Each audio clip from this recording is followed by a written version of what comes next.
వీళ్ళు ఏదైతే చెప్తున్నారో డ్యామ్ సేఫ్ ఉంది అని పచ్చి అబద్ధాలు. 2 సైడ్లు గ్యారేజ్లోకి దిగడానికి ఉన్న 2 లిఫ్ట్లు పనిచేయక 8 ఏళ్ల దినమైంది. ఆ లిఫ్ట్లు పనిచేయనందుకు లోన సిల్ట్ కానీ ఒక్క ఆఫీసర్ లోన ఇన్స్పెక్షన్ పోలే. ఈరోజు ఇన్స్పెక్షన్ కాదు, ఈ గ్యాలరీలోకి నడవనే కూడా కాదు, అంత సిల్ట్ ఫామ్ అయింది. ఆ సిల్ట్ ఫామ్ అయినందుకు తడి బరువు ఎక్కువయ్యి లోన ఉన్న గోడలు వ్యాకోచించి డ్యామేజ్ అయ్యే పరిస్థితికి వచ్చింది. వ్యాకోచించడం వల్ల నీళ్లు బయటికి వచ్చి గ్యాలరీస్ దెబ్బ ఉన్నాయి. దానివల్ల నీళ్లు పైన పడిన నీళ్లు గుంతలు పడింది డ్యామ్ ముందర. దాన్ని ఏదైతే మన డ్యామ్ ముందర ఒక వర్డ్ ఉందమ్మా, దాన్ని ఏమంటారంటే కర్టన్ వాల్ అంటారు, డ్యామ్ కర్టన్ వాల్ అంటారు. అది డ్యామ్ ముందర నీళ్లు పడి కింద ఉంటుంది. ఒకటి 9 ఫీట్లు 10 ఫీట్ల బొర్రలు పడింది నీళ్ల ప్రెషర్. ఆ నీళ్లు ఫౌండేషన్లో దిగితే డ్యామ్ పగిలేది ఖాయం. డ్యామ్ లో ఏ ఒక్కతోనో కూడా సేఫ్ పొజిషన్ లేదు. ఫస్ట్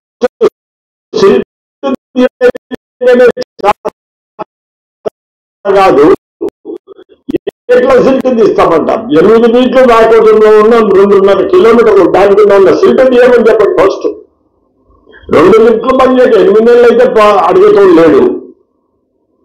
డ్యామ్ ఎక్కడికి వెళ్ళి సేఫ్ ఉంటుంది?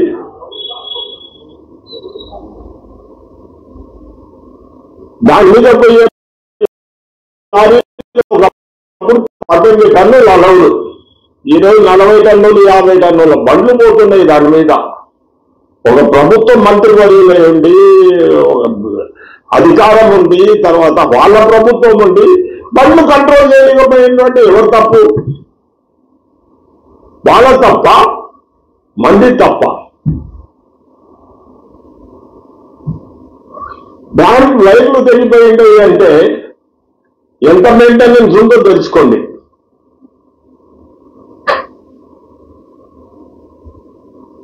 వైర్లు తెగిపోయినా అడిగే నాదులు లేదు అనే పరిస్థితి ఉంటే ఇక్కడ ఏం చేస్తున్నది అధికారులు? ఏం అయితే బిల్లులు ఇవ్వకుంటే ఏ కాంట్రాక్టర్ పనిచేస్తాడు? ప్రతి సంవత్సరం ఈ స్వప్న కన్స్ట్రక్షన్స్ ఒక 4 కోట్లు బిల్లు ఎత్తుకొని పోయేది మాత్రం తెలుసు. పైన 12% ఇచ్చి బిల్లు తీసుకోపోయినకే తెలుసు.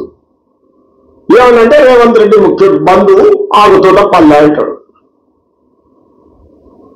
ఫస్ట్ ఆ స్వప్న కన్స్ట్రక్షన్ అరెస్ట్ చేసి పెట్టమని చెప్పండి. ఎవరు దీనికి కారకుడు? రేపు ఈ తాలూకా ప్రజలు ఏం కావాలి? గేట్లు బంద్ చేయకుంటే నీళ్ళు ఎట్లకెళ్ళి నిలబెట్టుకుంటారు? పాలమూరు జిల్లా, స్పెషలీ గద్వాల్ తాలూకా, లంపూర్ తాలూకా అంటే ఇది ఏదో సౌత్ పిల్లలు తెలంగాణ కూడా సంబంధించిన కాదు. వీళ్ళకి బలవంతాన రాయచూరు నుంచి తెచ్చుకున్నాము, వీళ్ళ గురించి మనకి ఏం అవసరం ఉంది అనే అభిప్రాయం ఈ ప్రభుత్వంలో ఉంది. గద్వాల్ లంపూర్ అంటే తెలంగాణ పిల్లలు కాదు, ఇది కర్ణాటక తెలంగాణ పిల్లలు, మా పిల్లలు కాదు అనే పద్ధతి ఉంది. రాలంపాడు ఇప్పుడు బుర్రలు పడి 4 ఏళ్ల దినమైంది, 5 ఏళ్ల దినమైంది. ఎవడన్నా ఒక్కడు పలకరిస్తున్నాడా? ఆ రోజు అధికారంలో మేము అధికారంలోనే ఉన్నప్పుడే చెప్పినాం, ఈ 2 సంఘాల లిఫ్ట్, చిన్నపల్లె లిఫ్ట్ 2 వేస్ట్ అని.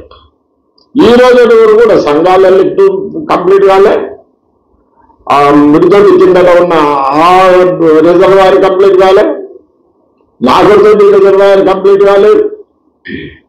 3 రిజర్వాయర్లు ఈ రోజు వరకు కంప్లీట్ కాలే. ఈవెన్ రాలంపాడు కెనాల్ కూడా ఈ రోజు వరకు కంప్లీట్ కాలేదు. అంతకుముందు ఎస్సీ గారు ఉండ్రి వెల్మాయన, ముఖ్యమంత్రి గారి బంధువు, ఆయన గురించి ఎవరు మాట్లాడరు. ఆయన పీరియడ్లో జరిగిన దురాగతాలు ఎప్పుడు జరగలేదు ఈ నెట్టంపాడుల.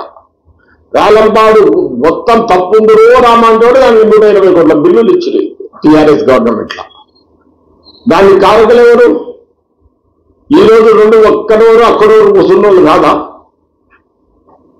ఈ జడ్పీ చైర్మన్, మాజీ జడ్పీ చైర్మన్, ఈ శాసనసభ్యుడు ఇద్దరు లేరా గతంలో?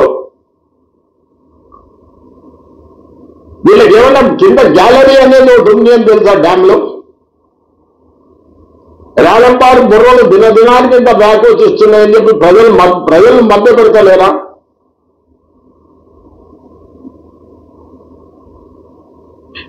ఇంత దురాగతాలు జరుగుతుంటే డ్యామ్ కు సేపు లేదు, డ్యామ్ బ్రిడ్జ్ కడతాం, డ్యామ్ లో ఉన్న సిల్ట్ తీస్తాం, లోన నడమని డ్యామ్ మధ్యలో ఉన్న ఇన్స్పెక్షన్ ఛానల్లో మీ సిల్ట్ తీసేటోడు గతి లేదు. కానీ మీసాలకు సంబంధించిన ఉన్నట్లు ఉంది వీళ్ళ పరిస్థితి. దయచేసి చదువుకున్న ఆయన మంత్రి గారు కంప్లీట్ ఇన్స్పెక్షన్ పెట్టుకోమని చెప్పండి, గ్యాలరీ ద్వారా కిందికి దిగమని చెప్పండి, ఓ 4 దినాల్లో గ్యాలరీలో పోయి దిగి చూసిరమ్మని చెప్పండి. అప్పుడు తెలుస్తుంది డ్యామ్ పొజిషన్, డ్యామ్ సేఫ్ ఉందా లేదా అనేది. ఏదో మంది మాటలేని డిపార్ట్మెంట్ వల్ల మాటలేదు కాదు. ఎవరైనా ఒక్క డిపార్ట్మెంట్ ఈ రోజు ఉన్న ఎస్సీ కానీ